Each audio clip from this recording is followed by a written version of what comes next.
بسم اللہ الرحمن الرحیم۔ حضرت امام علی رضی اللہ تعالی عنہ کے دور خلافت میں دو عورتیں آپ کے دربار میں حاضر ہوئیں۔ انہوں نے ایک بچہ اٹھا رکھا تھا۔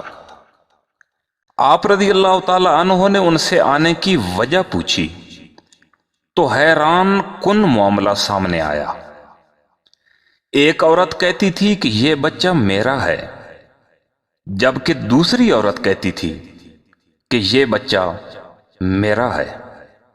بہت پیچیدہ اور کٹھن فیصلہ تھا، کیونکہ دونوں جانب سے منطق اور دلائل بے شمار دیے جا رہے تھے، جبکہ کوئی تیسرا بندہ شہادت کے لیے موجود بھی نہیں تھا جو بتا سکتا کہ یہ بچہ فلاں عورت کا ہے۔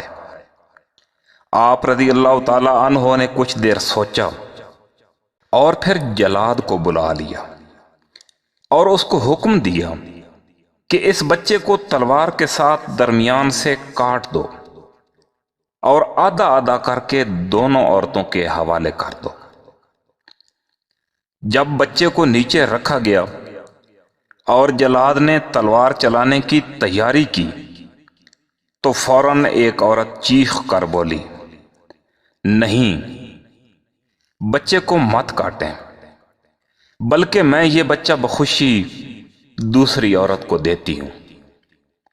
حضرت علی رضی اللہ تعالی عنہ نے فوراً بچے کو اٹھایا اور اس عورت کے حوالے کر دیا جس نے تلوار نہ چلانے کا کہا تھا اور یہ کہا تھا کہ میں یہ بچہ دوسری عورت کو دیتی ہوں۔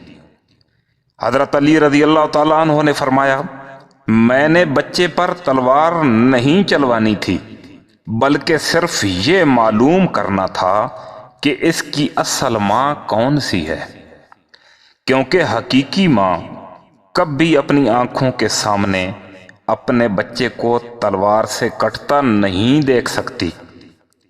اس لیے حقیقی ماں نے کہا کہ بچے کے مر جانے سے بہتر ہے اسی کو دے دیا جائے، لہذا آپ کو اپنا بچہ مبارک ہو۔ ناظرین، اگر ویڈیو پسند آئے تو لائک ضرور کر دیجئے گا۔ اللہ حافظ۔